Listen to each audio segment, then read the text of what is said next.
চিনি এখন খাচ্ছে লাঞ্চের পরে আমার বানানো আইসক্রিম, তাই না মা? কেমন হয়েছে আইসক্রিমটা? ভালো, দারুণ।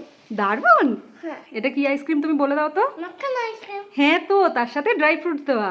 ড্রাই ফ্রুট দেবা। চলো এনজয়। এনজয়। এই গরমে বাড়ির ছোট থেকে বড় বা যারা ডায়েট করো সবাই গিল্ট ফ্রি হয়ে এই আইসক্রিম বা কুলফিটা একবার ট্রাই করো। ইভেন যে সমস্ত বাচ্চাদের দাঁত উঠছে তাদেরকেও দিতে পারো, রিলিফ পাবে। এক বাটি মাখানাকে ড্রাই রোস্ট করে গুঁড়ো করে নিলাম। নিজেদের পছন্দের ড্রাই ফ্রুটস 4-5 ঘন্টা ভিজিয়ে রেখে সেটাকে নিয়ে নাও। আর সাথে 10টা থেকে 12টা খেজুর নিয়েছে বীজ ফেলে দিয়ে, খেজুরটাও আমি একটু ভিজিয়ে রেখেছিলাম। এক বাটি ছোট বাটি দুধে কেশর দিয়ে ফুটিয়ে গরম রেখে দিয়েছিলাম ভালো কালারের জন্য আর ফ্লেভারের জন্য।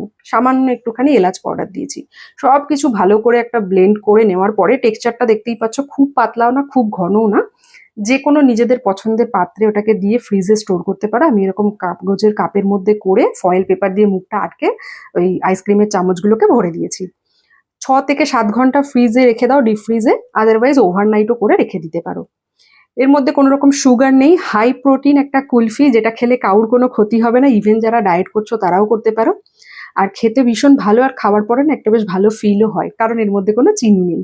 আর আমার চিনিকে দেখছো, আমি ভিডিও বানাচ্ছি তার আগেই আইসক্রিম তুলে নিয়ে চলে গেল। আর তোমরা চাইলে অন্য কোনো ফ্রুটসও অ্যাড করে নিতে পারো।